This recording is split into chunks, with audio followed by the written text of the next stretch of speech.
Promenez-vous avec nous sur l'île de Porquerolles en regardant nos reportages. La réintroduction des mérous, le Saint-Bernard du cascadeur, un éléphant qui fait de la peinture, le gros plan du bulldog anglais et des enfants en classe verte d'équitation. C'est tout de suite dans le Jardin des Bêtes.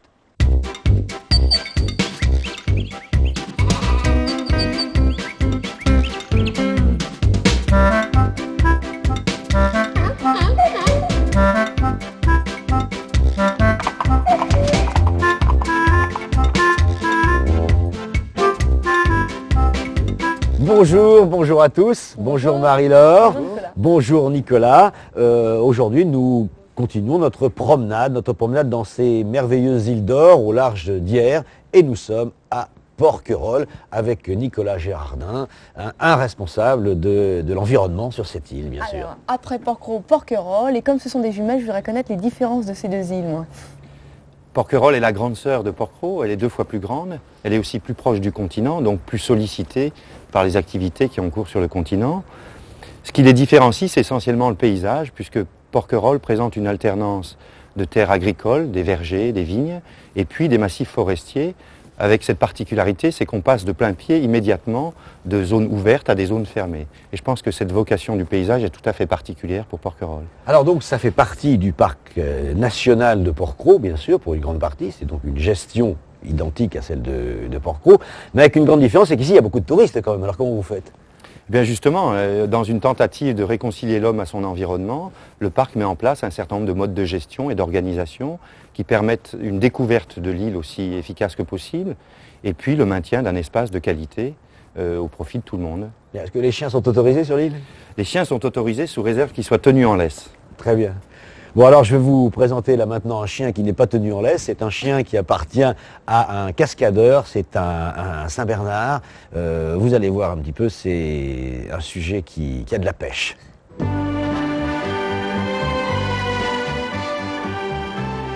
Schubert, Saint-Bernard de son état, habite une petite maison dans la prairie, à l'orée de la Sologne, au sein d'une famille de cascadeurs. Oh, j'adore mon bébé.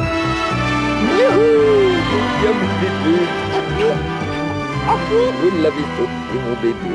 Le chouchou, le cheval, il est beau, le cheval. Viens, le cheval. Allez, saute.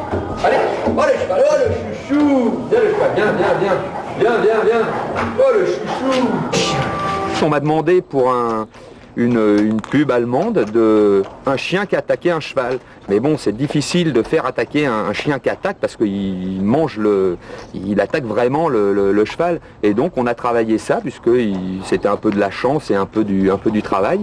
Et il fallait que le chien attaque mais qu'il ne morde surtout pas le cheval, que le cheval n'ait pas peur parce qu'on ne peut pas avoir un cheval qui s'en va dans tous les sens. On ne peut pas faire ce genre d'exercice si c'est pas un jeu. Si le cheval n'accepte pas le chien, on ne peut pas le faire. Parce que même si le chien est dressé, lui, à pas mordre, à ceci, à cela, le cheval, s'il en a peur, ça passera pas. Tout devient un jeu. Et là, en l'occurrence, c'est un jeu pour eux. À chaque fois que je le lâche dans le box, ils s'amusent tous les deux. On a la dromadaire et le chien en liberté. Parce que nous, on se retrouve sur des plateaux cinéma ou sur des spectacles avec des conditions très particulières. C'est bien ma fille, t'es belle, oui. C'est belle, oui. Oh oui, c'est ma fille, ça. Oh, elle est gentille, ma fille. Saïda, la dromadaire, n'est guère impressionnée par les 80 kilos de muscles et d'intelligence de Schubert.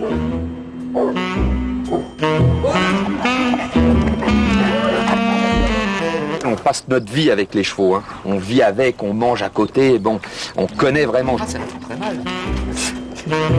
T'es malin. Schubert se consacre également à l'éducation des jeunes poulains fougueux.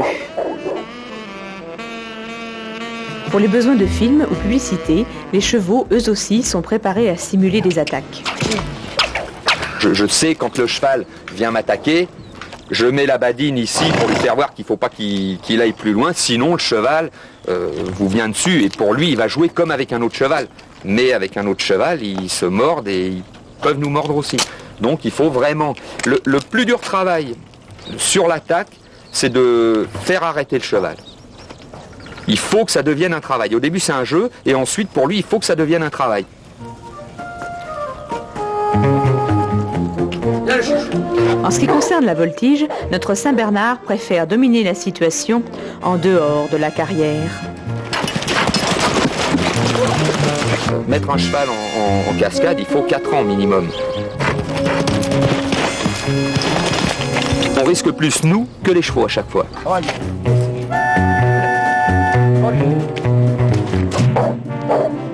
Schubert essaye de convaincre Bandolero d'effectuer pour lui les mêmes exercices.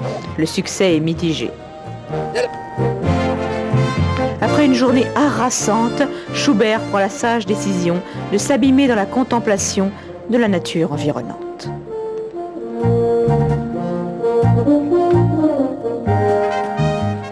Alors, nous sommes là dans une plantation d'oliviers dont certains sont centenaires.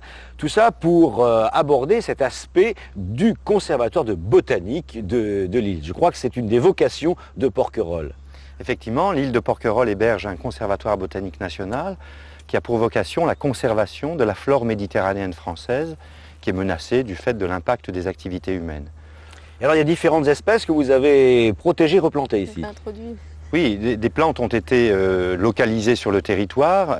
Si on a pu constater qu'elles étaient menacées par des développements, des aménagements, elles ont été importées ici sur Porquerolles pour être mises en conservation dans une banque de graines. Un certain nombre d'entre elles sont aussi cultivées en plein champ. Et puis une autre particularité, c'est que le conservatoire a implanté sur Porquerolles des collections variétales qui sont en fait des copies vivantes de variétés anciennes de fruitiers méditerranéens. On a par exemple 200 variétés de pêchers, on a une très importante collection de figuiers, des amandiers, des oliviers, des cépages, des mûriers, de façon à conserver un patrimoine régional. Alors Porquerolles, c'est aussi une île c'est entouré d'eau, dans l'eau il y a des poissons, et Marie-Laure, il y a des poissons qui peuvent disparaître. C'était le cas du Mérou, on a eu une petite période où on s'est inquiété pour eux, mais aujourd'hui ça va beaucoup mieux grâce au GEM, un grand travail du GEM. Voilà, alors il y a donc 1 an et demi, nos plongeurs avaient été assistés à une réintroduction de Mérou, pas loin d'ici, du côté des Ambiers. Eh bien, la semaine dernière, nous avons replongé pour voir si Petit Mérou est devenu grand.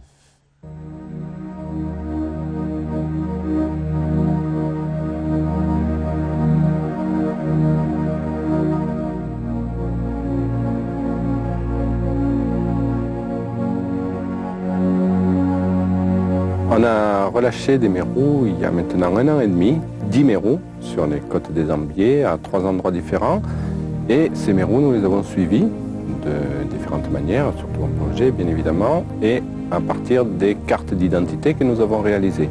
C'est-à-dire que ces 10 mérous que nous avions conservés plusieurs années dans des bassins spéciaux, de façon à ne pas les habituer trop à l'homme, puisqu'on savait que nous allions les relâcher.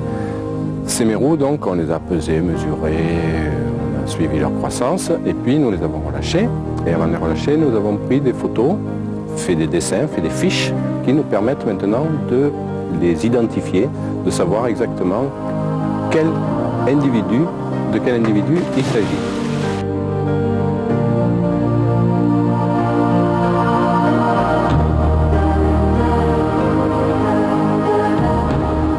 Et bien maintenant, on va aller essayer de voir ces mérous que nous avons relâchés. Donc 1 an et demi après, on va tâcher de les retrouver et voir s'ils sont toujours en place.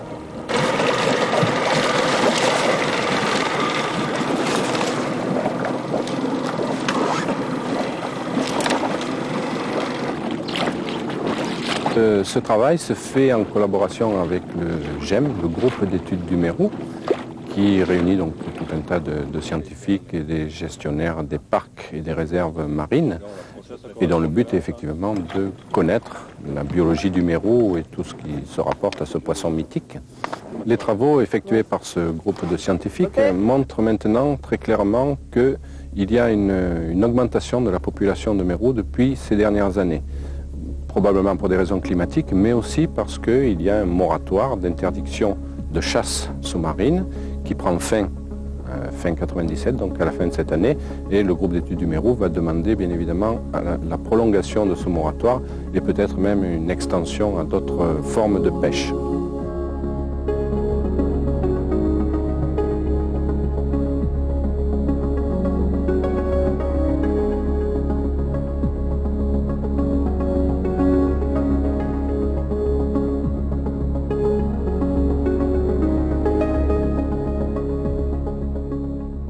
Sur les 10 que nous avons relâchés, nous savons encore où se trouvent 5 d'entre eux.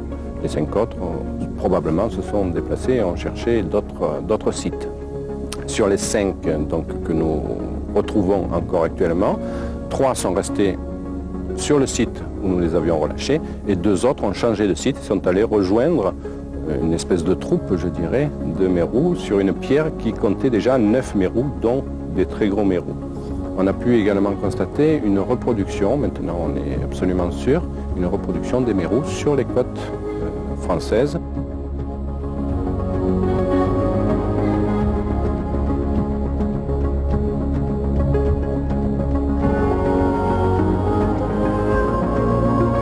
Il est très important pour nous que ce moratoire soit prolongé pour permettre justement d'affiner nos résultats. Bon, là, pour le moment, on constate une forte augmentation des populations.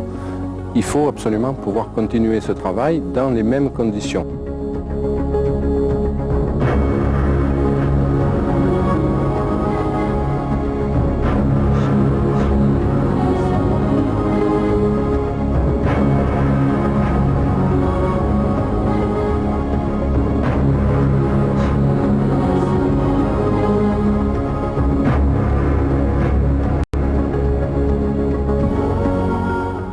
Une des choses intéressantes du mérou, c'est qu'à la naissance, il est toujours femelle et c'est vers l'âge de 9-10 ans qu'il va le devenir mâle, sachant qu'il vit une cinquantaine d'années. Il est hermaphrodite, alors. Ouais, je crois qu'on peut le dire. Oui, Et on peut surtout vraiment saluer le GEM, qui font un travail vraiment exceptionnel, parce qu'en 93, des mérous sur Porquerolles, il n'y en avait plus que 50, et grâce à leur travail, aujourd'hui, il y en a 160, donc il y a un avenir vraiment meilleur pour le mérou.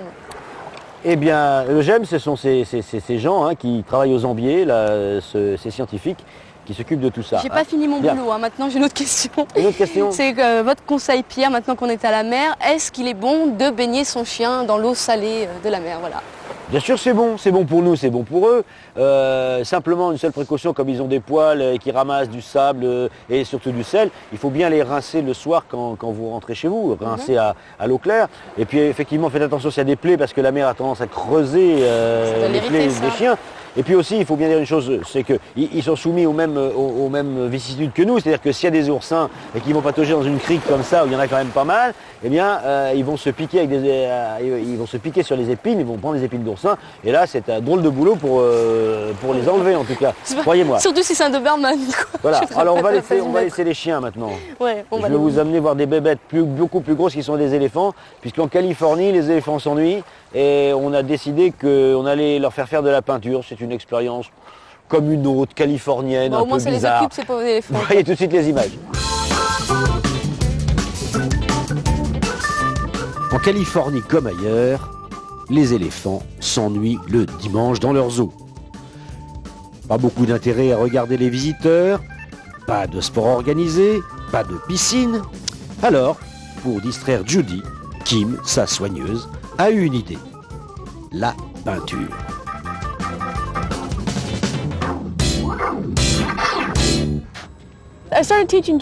J'ai commencé les cours au début de l'été et l'une des raisons qui m'ont motivée, c'est de donner à Judy quelque chose de différent à faire. Les éléphants sont très intelligents, il faut leur occuper l'esprit, les stimuler. Aussi, chaque fois que nous leur proposons une nouvelle activité, ça les rend heureux. C'est le cas de Judy. Pour le moment, Judy n'en est qu'à l'aquarelle. Elle a tout son matériel que Kim lui installe à côté du chevalet. Alors la question se pose aujourd'hui, abstrait ou figuratif? Grave problème. Bon, ça sera de l'abstrait. Alors voyons. Le pinceau d'abord, une touche de rouge ici, peut-être un petit peu de bleu. C'est pas mal du tout, Judy.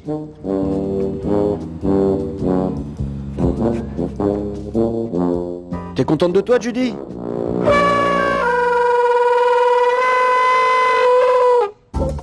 Bon, ben ça suffira pour aujourd'hui. Mais la peinture, c'est salissant. Une bonne rincée sur la trompe. Et salut l'artiste! Bien, alors dans ce reportage, nous avons coupé une séquence parce qu'elle nous paraissait vraiment assez ridicule. C'est une critique d'art de Los Angeles qui disait que les peintures que vous avez vues là, c'était vraiment très très fort, que c'était d'une expression extraordinaire, nouvelle et patati et patata. Surtout pour faire venir la clientèle. Voilà, alors donc il faut en conclure que les éléphants quand même s'ennuient dans les parcs zoologiques et s'ennuient encore plus dans les cirques où ils sont toujours attachés. Et là, ils font pas que s'ennuyer, ils sont très malheureux. Bon, un petit peu de rigolade quand même, parce que ça va bien. Avec Jean-Marie Goriot, chien de comptoir, vous connaissez tous les brèves de comptoir. Eh bien voilà, c'est la même chose, mais ça parle de chien. Alors vous allez, par exemple, c'est un bon chien d'attaque, il attaque la sieste à midi, ou alors c'est le fils d'un chien de policier. Eh bien il devait boire pas mal son père. Voilà, il y a des très très belles peintures. C'est joli, c'est un bouquin sympa puis drôle. Chez Michel Lafon. Alors là maintenant, nous allons retrouver Anne qui est partie se promener, séduite par la beauté de cette île de Porquerolles et qui va nous parler de chevaux bien sûr, mais de chevaux avec des enfants. Bonjour, aujourd'hui nous allons rejoindre une vingtaine d'élèves âgés entre 9 et 10 ans de l'école Maurice Bécane à Toulouse qui sont partis en classe verte à la découverte du poney. Alors vous allez voir, c'est une expérience assez intéressante qui se déroule à Saint-Médard, en Ariège, et tout de suite écoutez car ça commence par un joli poème. Dans le bois, j'ai entendu le pivert, la mésange. Dans le bois, j'ai vu le cheval, le lièvre. Dans le bois, j'ai senti le vent. Dans le bois, j'ai senti la fleur de Vénus. Mais dans le bois, je n'ai pas entendu chanter le rossignol nouveau-né. Contrairement à un livre ou contrairement à une écriture, ici on vient, on sent, on touche et on fait les choses. Ce sont des jeunes qui ne sont pas forcément sortis de Toulouse. Ils découvrent des choses tout à fait nouvelles. Ce contact avec le cheval, dans un premier temps, c'est un petit peu la frayeur et la peur de soi-même. Et cette peur, on arrive petit à petit à la surmonter, à maîtriser la bête et puis à se maîtriser soi-même un peu mieux. Et c'est peut-être aussi quelque chose d'intéressant pour plus tard, arriver à mieux savoir vers où on va et à mieux maîtriser ses sentiments. Alors on fait beaucoup de voltiges pour mettre les enfants en confiance, donc pour sentir aussi ce que c'est le trot, le galop, faire des galipettes, déjà sentir son corps quoi, se mouvoir sur un poney, faire de l'acrobatie et puis être en confiance, surtout avoir beaucoup être en confiance, quoi.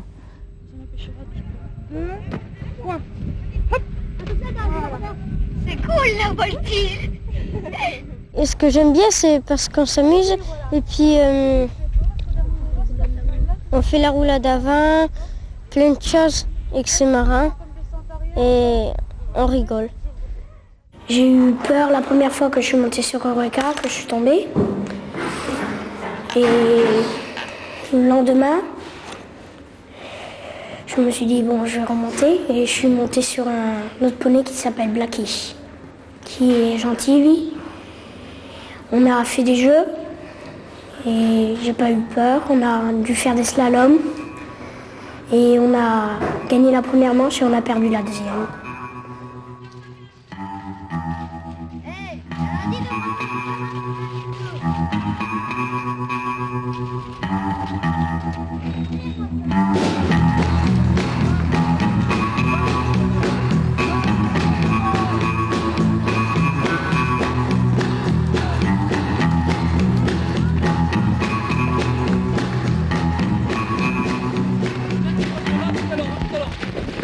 Une des plus belles choses qui pourrait nous arriver, c'est que les enfants qui sont là cette semaine, le dernier jour, ils partent et ils disent la semaine prochaine, je m'inscris dans un club d'équitation, je continue à faire du cheval, j'ai envie de faire du cheval et puis je m'éclate quand je fais du cheval.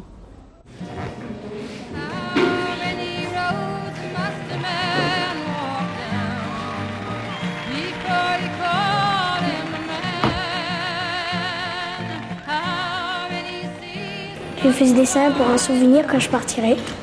Comme ça me rappellera que je suis montée sur elle, qu'elle était très gentille avec moi.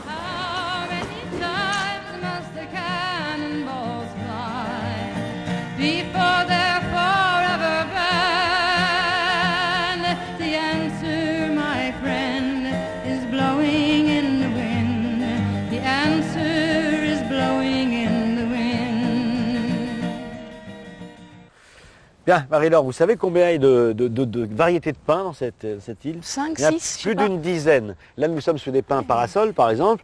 Il y a autour de nous, il y a aussi des pins d'Alep, il y a des pins maritimes, etc. Ils sont tous bons comme ça, là? Ils sont tous bons comme ça et on a envie de s'asseoir et de lire un bon livre au soleil. Hein. Alors, racontez-nous. Voilà. Et moi, je voudrais que vous lisiez ce livre de Richard Ives qui s'appelle Des tigres et des hommes, chronique d'une extinction annoncée. C'est aux éditions Belfond. Alors, c'est un bouquin qui renoue un peu avec la tradition des livres de voyage, d'aventure.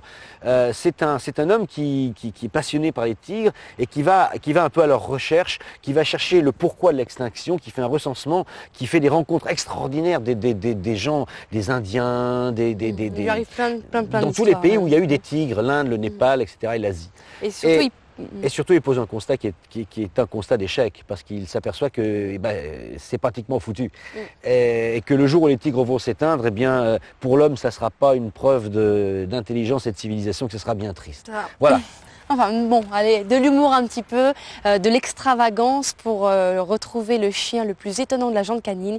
Il s'agit du bulldog anglais. Oh, qu'elle le fait bien, le bulldog anglais.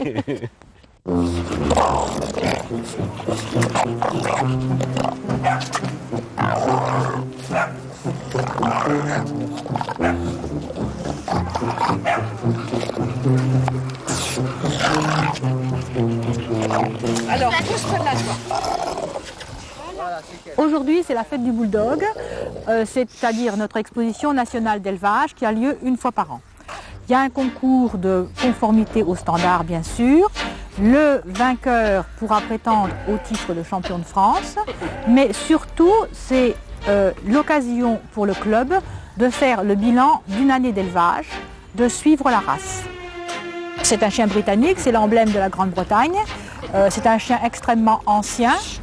Il était au départ utilisé dans des sports, ce qu'on appelait sports à l'époque très barbares, qui étaient les combats de chiens, les combats contre les taureaux. En 1875, les combats contre les animaux, entre animaux ont été interdits et la race est un peu tombée en désuétude. Mais des éleveurs passionnés l'ont reconstitué, l'ont conservé en extrayant l'aspect féroce du chien et en faisant un excellent chien de compagnie comme on le connaît aujourd'hui. Quand on voit ce genre de chien et les tests de caractère qui passent, qu'on leur fait passer, on se rend compte que ce sont des chiens qui ne sont absolument pas dangereux. Oh, la foule! La foule, qu'est-ce que ça signifie? C'est le chien qui passe dans la foule et qui ne doit pas avoir peur du tout, qui doit marcher naturellement. Le coup de trompette, là, c'est quoi? C'était très bien, un coup de trompette, le chien ne doit pas avoir peur, elle n'a pas eu peur du tout. Qu'est-ce que vous contrôlez? La respiration du chien après l'effort. Un peu bruyante quand même, et surtout pas de langue bleue ou de choses comme ça.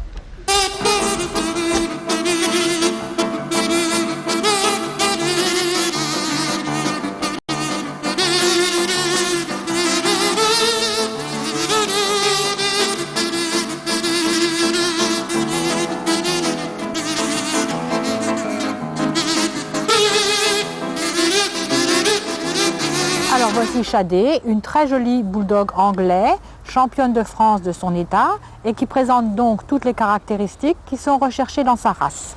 Elle a une tête qui est volumineuse, mais pas trop grosse en proportion avec son corps. La poitrine est très profonde, bien descendue, et les aplombs sont tout à fait droits, contrairement à ce que pensent généralement les gens. La queue est toute petite et souvent en tire-bouchon. Le bulldog existe en fauve avec toutes les nuances de fauve qui vont du sable au roux presque à l'acajou. La seule couleur interdite est le noir. Je pense qu'ils sont de plus en plus populaires. Les médias l'ont beaucoup utilisé et les gens en entendent parler à la télévision. Et ils se disent que ce chien pourrait être le leur. Il y a beaucoup de bulldogs anglais en Amérique et en Australie. Avec le temps, la qualité de ce chien augmente. Bien sûr, il y a des bulldogs moins bons, mais au bout du compte, la race s'améliore depuis 10 ans. Qu'est-ce que c'est?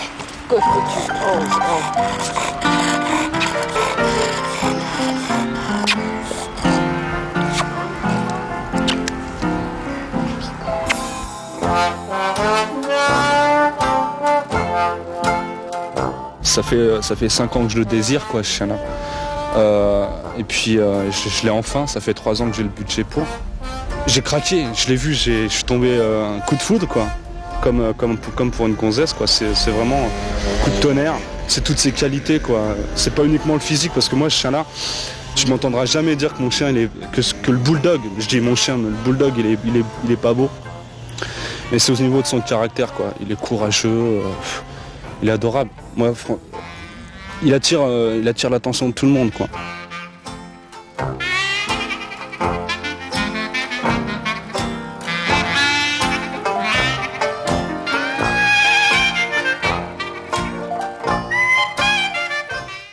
Une promenade très très agréable qui s'achève autour de cette île de Porquerolles. Et bien entendu, Nicolas est venu nous rejoindre pour le mot de la fin.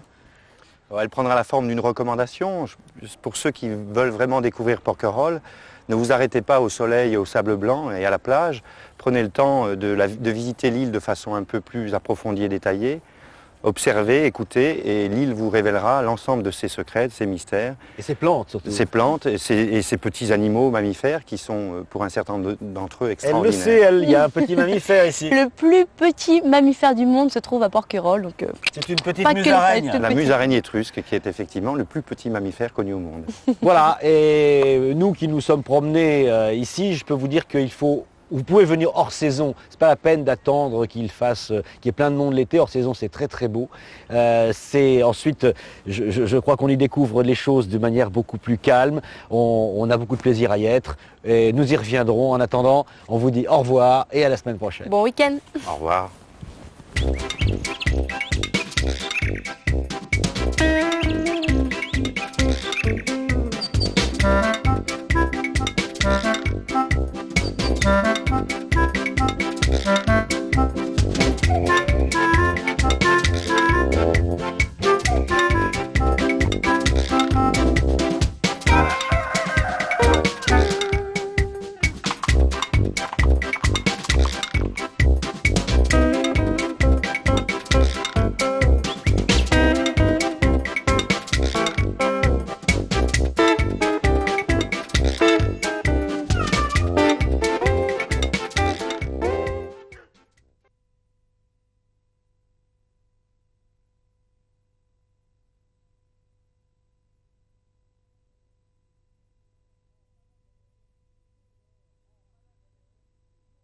En balade avec nous sur les îles d'Or au large d'Hyères, nos reportages, le tunnel aux requins de Marineland, le baudet du Poitou et ses longues oreilles, Pat Parelli et sa méthode d'équitation, les poissons venimeux et un chat heureux, celui du Negresco.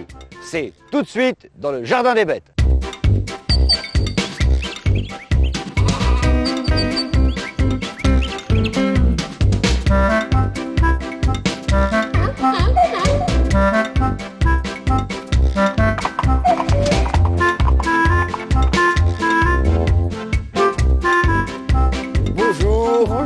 Bonjour à tous.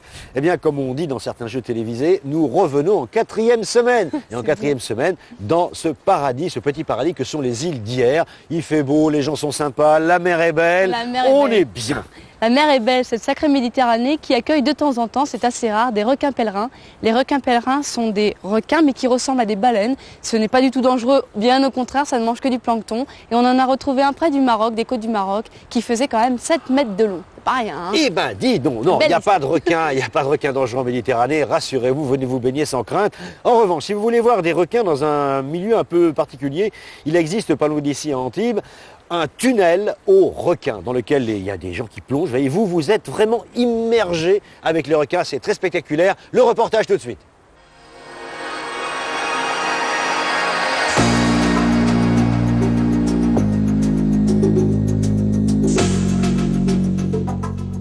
Nous voici à côté du bassin des requins, au-dessus en coulisses, 2 millions de litres d'eau, juste à côté de nous, 2 millions de litres d'eau de mer naturelle, puisée à 400 mètres de la plage et à 30 mètres de profondeur. Dans ce bassin, 11 requins, des requins taureaux et des requins gris, tous ensemble avec des raies Pasternak de Floride, des loups et quelques poissons tropicaux. Alors, tout ça, ça demande pas mal de nourriture par semaine et pas mal d'entretien.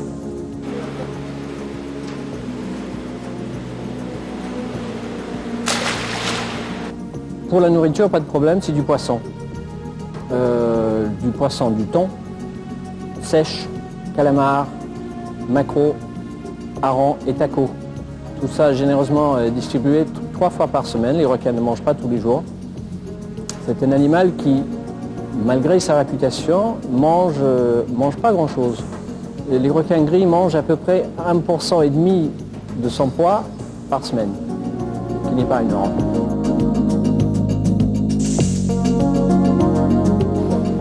Bon, ben voilà, on a assez parlé, on va se piquer une petite tête.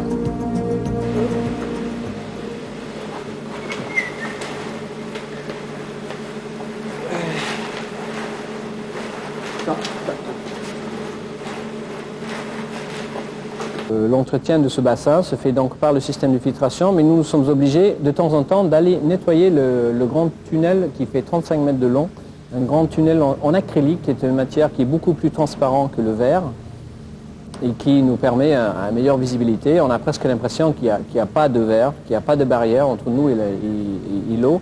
Nous sommes obligés de nettoyer ce qui retombe sur ce tunnel et pour cela nous plongeons une fois par semaine donc. Et bien sûr avec une côte de maille, avec toutes les précautions qu'il faut. Je suis pas à la pêche. Toujours le même système, toujours pratiquement les mêmes personnes qui le font. On fait exactement la même chose pour ne pas faire peur aux requins, pour que ça se passe bien pour l'avenir. On ne veut pas que les plongeurs présentent une menace pour ces animaux parce qu'ils risquent de devenir agressifs. Et ces requins font entre 1,20 m et 2 mètres. Donc,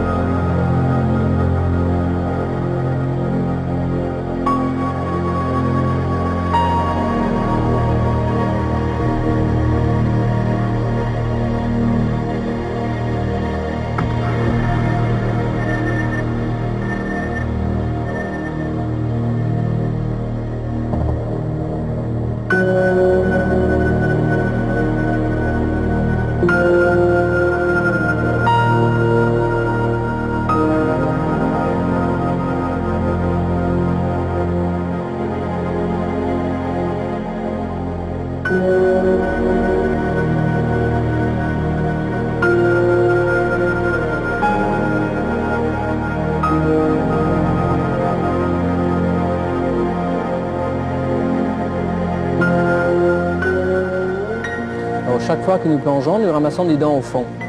Nous, on les ramasse juste pour des souvenirs pour des copains. C'est tout à fait normal que les requins perdent leurs dents. Ils perdent toute leur vie leurs dents, mais ils les remplacent aussitôt. C'est-à-dire que ça pousse derrière, ça tombe devant. Et on le voit particulièrement avec les requins taureaux qui ont toutes les dents dehors sur la mâchoire inférieure. Les dents qui sont devant tombent et il y a des nouvelles qui poussent derrière. Donc chaque requin a des centaines de milliers de dents dans sa vie. Donc c'est tout à fait normal de trouver des dents au fond. Et ces dents, je peux vous assurer, sont très coupantes. Donc on voit de quoi ils sont capables, les requins. Pour l'instant, nous n'avons pas eu de pépins. On espère continuer comme ça.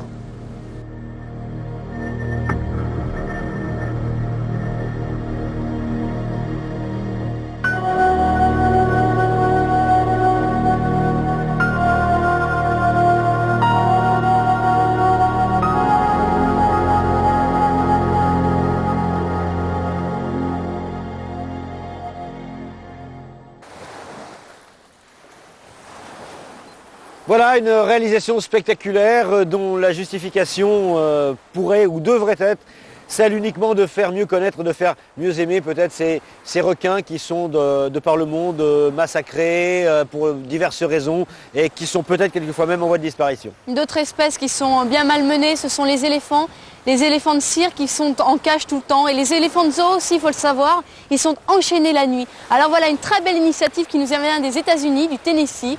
Ce sont des gens qui ont monté une espèce de grande réserve sur de grands espaces et qui prennent ces éléphants d'Asie en retraite. Voilà un truc à suivre, sans argent, sans rien, juste pour le bien-être des animaux. Bien, alors nous allons nous intéresser à une race domestique en voie de disparition. Ça sera notre portrait. Cette semaine, c'est pas un chien, c'est le baudet du Poitou. Vous verrez, c'est un animal bien gentil, super, sympa, tout, qu'il est beau.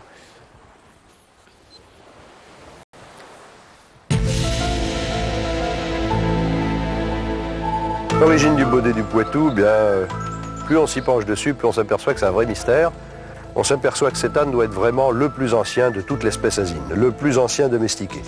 On sait que les ânes ont été domestiqués il y a 4000 ans. Eh bien, entre 4000 ans et il y a peut-être 1000 ans ou 2000 ans, il s'est passé quelque chose, probablement ici en Poitou, en Gaule, mais on ne sait pas quoi. On sait en tous les cas qu'on a fait une race fixée extraordinaire et que cette race a failli disparaître. Aussi bizarre que ça paraisse, il n'y a jamais eu beaucoup de baudets du Poitou en même temps, parce qu'ils ne servaient à rien d'autre qu'à saillir les juments pour faire des mules. Et en 1980, on ne s'intéressait plus, c'était plus moderne le baudet du Poitou. C'était vraiment la limite avant la disparition, d'où la création de l'asinerie.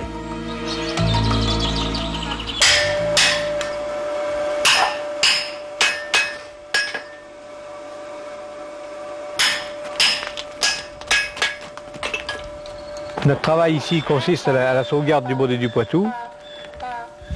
Et on travaille pour recréer la race en même temps, car on a été chercher des ânesses au Portugal qu'on a croisé avec un baudet poitevin.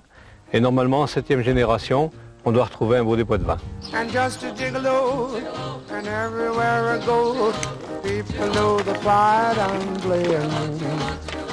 Alors souvent, chez le baudet du Poitou, ce qu'on a, qui est le plus spectaculaire, bien sûr, les oreilles mobiles, mais surtout cette grande bourraille, là. Cette grande fourrure bourrailleuse, qui descend souvent très bas. En réalité, il y a deux fourrures, une sous-couche très fine, très douce, qui est les petillons, et puis après ce grand poil qui pousse. C'est un âne qui a des caractéristiques toutes particulières, des oreilles mobiles, beaucoup d'os, une reproduction d'un an également, mais peut-être un peu moins fertile que les autres, il faut le dire. On avait 60 baudets du Poitou en 80, on en a quoi, 200 aujourd'hui, mais dans toute l'Europe. Si un animal qui est en Suisse doit venir pour faire un petit, eh bien, ça demande tout de suite des moyens qui seront nécessaires si on veut continuer la sauvegarde de cette race. Cet animal ne doit pas être fécondé par n'importe quel mâle, étant donné qu'on est parti d'un petit noyau. Donc on est obligé aujourd'hui de faire ce qu'on appelle les plans d'accouplement, c'est de choisir le papa en fonction de la mère. Et on prend toujours des mâles de race pure, de ce qu'on appelle de bonne origine.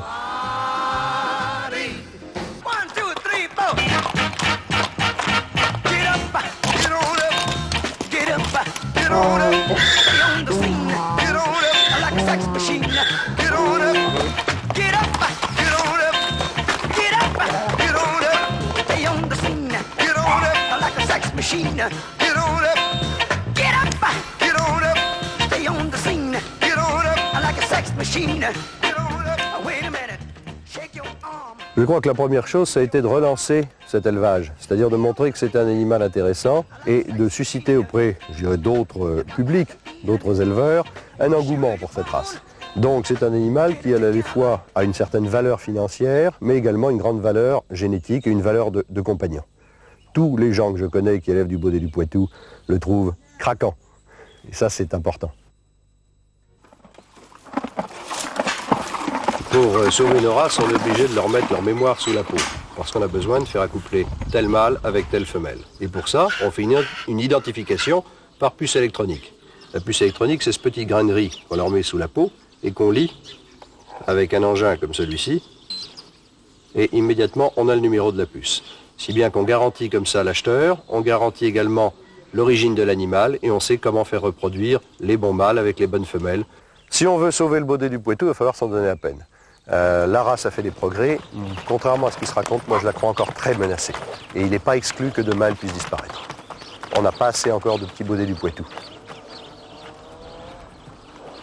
Bah, ça serait bien les baudets du Poitou pour trimballer un peu les affaires ici, où ça n'arrête pas de monter, de descendre. Hein. C'est mignon. Hein. Bien. J'ai une info qui va intéresser beaucoup de gens, c'est Orgambidexca Col Libre. C'est une association qui se trouve dans les Pyrénées et qui recherche des bénévoles pour observer quoi, Pierre? Des rhinocéros blancs, pas du tout, pas des rhinocéros blancs, des rapaces, des grues, des cigognes, pour voir leur migration, l'impact de la chasse sur eux. Il n'y a pas besoin d'être un pro de l'ornithologie, vous serez formé sur place, il suffit juste d'être passionné, c'est sympa non? C'est du 15 juillet au 15 novembre, un numéro de téléphone pour vous inscrire, c'est le 05 59 25 62 03. Ouais, d'accord. Bon, d'accord. Bah, non, j'ai plus le temps. Alors, je vais lancer le sujet suivant.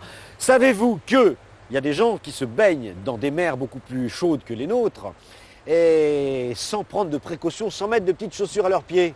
Eh bien, c'est pas bien parce qu'il y a des poissons sur lesquels on peut marcher. Ce sont des poissons venimeux, comme le prouve ce sujet de Robert Ranc et Sylvie Deparnay. Dans les mers chaudes et plus particulièrement les zones intertropicales, on trouve beaucoup d'espèces venimeuses. Plus ou moins dangereux pour l'homme, ces poissons possèdent une particularité. À la base de leurs épines, un organe spécialisé est capable de produire du venin et de l'inoculer. Ces poissons sont regroupés en plusieurs familles.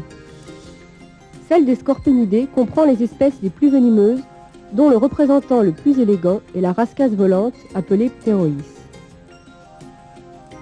Sa nage lente et sa majestueuse allure cachent en réalité un véritable prédateur du récif corallien.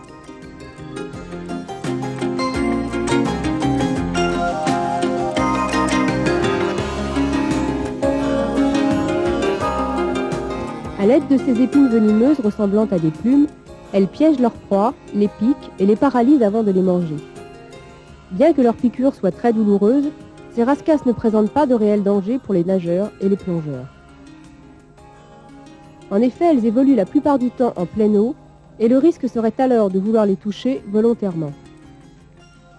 Par contre, il existe deux cousins très proches qui méritent une attention particulière. Le poisson scorpion et le redoutable poisson pierre. Pour eux, le danger réside dans le fait qu'il s'agit de poissons benthiques, c'est-à-dire qu'ils ne nagent pas en pleine eau, mais qu'ils sont posés sur le fond. Pour éviter les prédateurs ou bien surprendre leur proie, ils se tiennent immobiles et se confondent parfaitement avec l'environnement. Ce sont les rois du camouflage et le plongeur ou le nageur risque de poser involontairement la main ou le pied dessus. Alors, pour riposter à cette agression, le poisson à l'aide des épines dorsales injectera son venin. Ces piqûres très douloureuses peuvent entraîner chez l'homme des symptômes plus ou moins graves. Un laboratoire de recherche australien a mis au point un sérum anti-venimeux contre la piqûre des poissons-pierres. Rapidement appliqué, ce sérum est très efficace. Il faut savoir aussi, à propos des traitements concernant ces envenimations, que la majorité des toxines présentes dans les venins sont thermolabiles, c'est-à-dire détruites par la chaleur. Rapprocher par exemple une cigarette allumée à l'endroit de la piqûre pourrait détruire jusqu'à 30% du venin.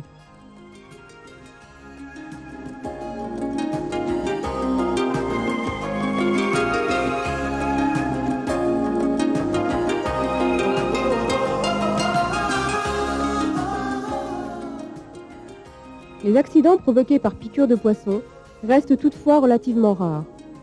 En tout cas, ils ne sont jamais le fait de l'agressivité de l'animal et les conseils que l'on peut donner aux plongeurs et nageurs des mers tropicales est de faire attention, de contempler et surtout de ne rien toucher.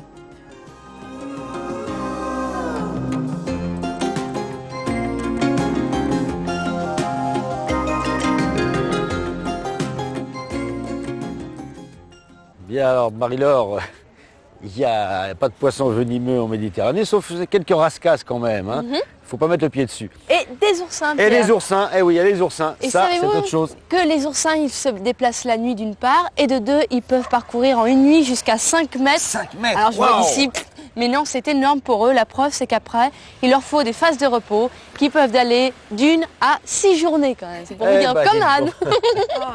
Bon, Anne, très lumineuse, en jaune là, et ça va pêcher là, ce sujet. Ça va pêcher, effectivement. On va parler d'une nouvelle approche de l'équitation qui tient compte de la psychologie du cheval. Bien. Ça, c'est très intéressant et c'est Pat Parelli, un Américain qui a étudié la relation naturelle qu'il peut avoir entre l'homme et le cheval. Alors, pour la première fois, il est venu à Paris nous porter cet enseignement. C'était au Haras de la Sens et bien entendu, nous y étions. Pat Parelli est reconnu sur le plan international comme le personnage clé d'une nouvelle approche de l'équitation au naturel. En effet, depuis de nombreuses années, il s'est consacré au comportement et à la psychologie des chevaux afin d'élaborer un programme d'enseignement efficace et accessible, la PNH, Parelli Natural Horsemanship. La PNH implique de penser cheval avant de penser humain. Elle demande donc la connaissance du comportement du cheval dans son milieu naturel.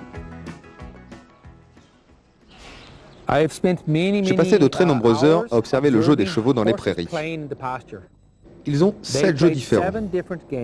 Chaque jeu établit le meilleur système de domination, et même s'il y a 10 chevaux, ils vont non seulement trouver le premier dominant, mais aussi le deuxième, troisième, quatrième, et ainsi de suite jusqu'au 10e. Nous allons maintenant reproduire dans le manège les jeux qui sont propres aux chevaux, qui vivent en groupe, et ce de la façon la plus naturelle possible.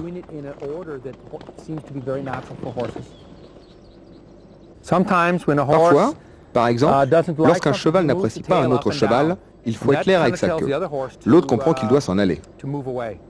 C'est pour ça que je balance mon lasso comme une queue, et le cheval sait qu'il doit reculer. Et j'utilise comme ça beaucoup d'autres langages du corps pour communiquer avec le cheval. Reproduire les mêmes jeux et ainsi comprendre le point de vue des chevaux, voici les bases de cette nouvelle méthode que les stagiaires sont aujourd'hui venus découvrir. Je suis venu ici parce que je voulais connaître de nouvelles méthodes, parce que moi ce que je veux faire c'est professeur d'équitation. Donc là c'était une occasion d'en découvrir une assez particulière. Et là je viens d'apprendre comment discuter avec son cheval, comment le comprendre, et puis essayer de réagir comme lui. Je crois que c'est ce que j'ai appris aujourd'hui. Alors les difficultés que j'avais avec mon cheval, c'était en fait du travail par rapport au travail à pied, où j'avais beaucoup de mal à le faire tourner en longe. Bon, puis une fois que j'ai laissé pas un doigt, mais enfin des tendons, des ligaments, je me suis dit bon, j'arrête. Et j'ai tout arrêté au niveau du travail à pied. Donc là, c'est ce que je reprends aujourd'hui avec mon cheval. Poussez jusqu'à ce qu'on les réponse. Tapez, tapez, tapez, tapez, tapez, tapez. Recule. Alors en France, maintenant il y a un instructeur, c'est moi. J'aimerais bientôt qu'il y ait beaucoup plus. Il y a un en Allemagne, il y a 3 en Suisse. Pour le moment, on est 5 en Europe, qui ont le droit d'enseigner la méthode PNH. N'importe quelle façon qu'il monte, si c'est western, si c'est classique, si c'est pour polo, si c'est pour n'importe quoi. Le cheval islandais, le Shire Horse, ça n'a aucune importance. PNH, c'est une méthode pour rendre la vie quotidienne très heureuse pour le cheval et pour le cavalier. Ça m'a apporté de me remettre en question, ça c'est la première des choses, et je pense que c'est aussi pour ça que je suis venu là, c'est parce qu'on ne connaît pas tout et puis on a à apprendre. Et donc ce que ça m'a apporté principalement, c'est un rapport avec mon cheval, de façon à ce qu'il puisse m'écouter et que je sois aussi à son écoute. Quand on comprend ce principe de communication axé sur la compréhension et la psychologie, plutôt que sur la contrainte, la crainte et la force, alors on obtient des résultats et des satisfactions au-delà de toute espérance.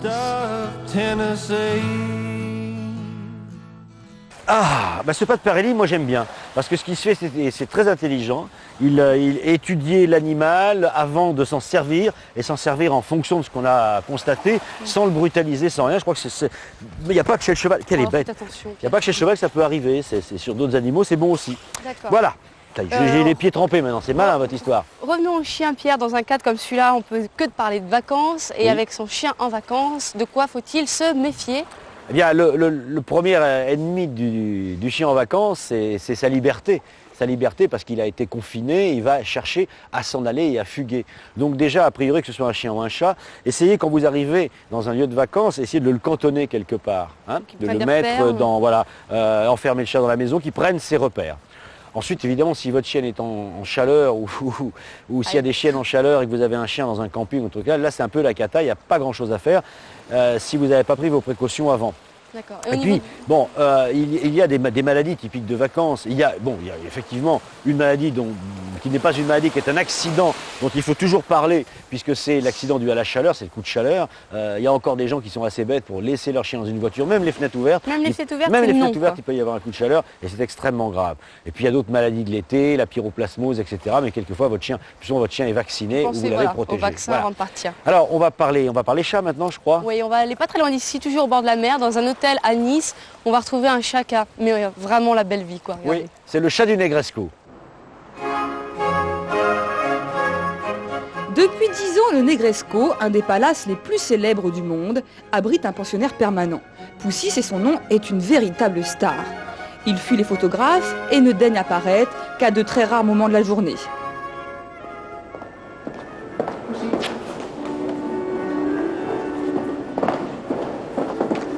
Poussy. Poussy. Ah, mais il est là. Et oui, Poussy, c'est ce superbe matou. Mais savez-vous comment il est arrivé à se faufiler jusqu'ici? C'est très simple, je ne pourrais pas vous dire exactement la date, mais j'ai reçu la visite d'une mère de famille qui avait les larmes dans les yeux, qui avait Poussy dans ses bras et qui m'a dit « Madame, je suis obligée d'abandonner Poussy ». Je ne me souviens plus la raison qu'elle m'a donnée. Et je l'ai rassurée en disant « Mais écoutez, ne vous faites aucun souci. Vous êtes tombé dans une bonne maison, nous adorons les bêtes, nous allons l'adopter ». Et Poussy est rentré comme ça au Negresco.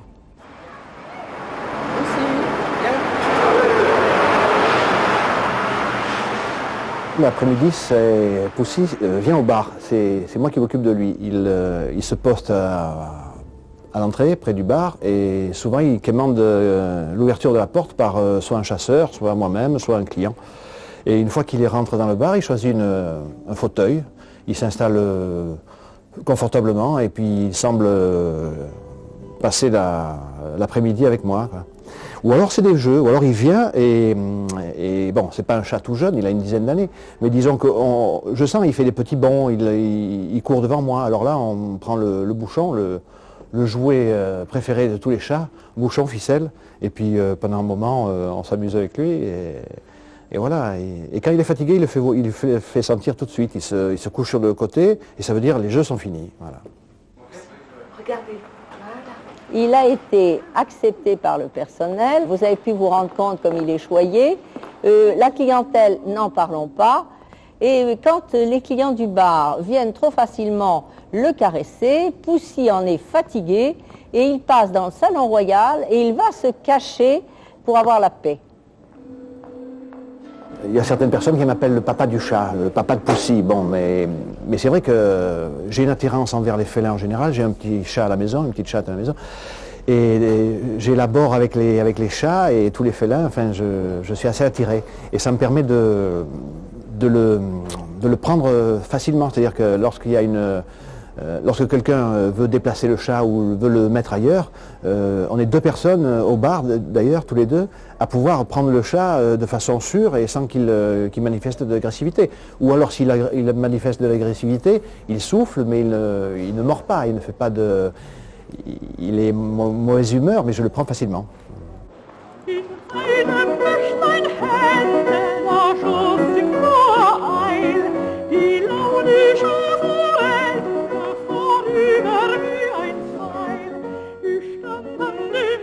J'ai reçu une lettre d'une cliente qui avait séjourné quelques jours au Negresco, une cliente étrangère, et qui avait tellement aimé Poussy qu'elle lui a fait un courrier privé. Eh bien, elle lui rappelait les bons moments qu'ils avaient passés ensemble. Elle lui demandait de bien vouloir transmettre toutes ses salutations au personnel qui s'était montré tellement aimable autour d'elle pendant son séjour. Enfin, ça paraissait invraisemblable. Poussy était devenu un vrai personnage. Voilà une belle ascension qui laisse perplexe tous les membres du Negresco, à commencer par ceux, férus d'ésotérisme, qui croient que Poussy n'est autre que la réincarnation de Monsieur Negresco lui-même.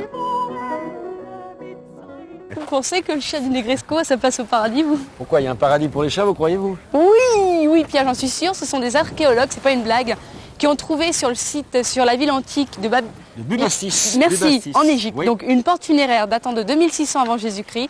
Et là, il y avait plein de statuettes de chats, des déesses à tête de chat et un cimetière de chats. Et quand on sait que les Égyptiens vraiment vénéraient ces félins, eh bien peut-être que c'était là qu'ils partaient pour le paradis. Et oui, c'est mignon. C'est une belle histoire, ça ne m'étonne pas des Égyptiens. Bon, de toute façon, si le paradis des chats, je ne sais pas s'il existe, mais ici, c'est un petit paradis, ici où nous sommes, dans ces îles d'hier, et où nous avons passé quelques samedis ensemble avec vous, en espérant que vous avez apprécié apprécier cette chaleur, cette beauté. Et en espérant aussi que vous en avez, comme vous avez conclu comme nous, cette indispensable nécessité de protéger la nature, d'être dans un site où vous respectez aussi bien les plantes, les animaux, que vous ne jetez pas vos papiers gras et tout ça, ça serait vraiment trop dommage. Et ça prouverait que vous n'êtes pas, vous n'êtes pas digne de regarder notre émission. Là, mais si vous l'êtes, allez, on en est sûr. Au revoir, à la bon semaine prochaine à tous et bon week-end.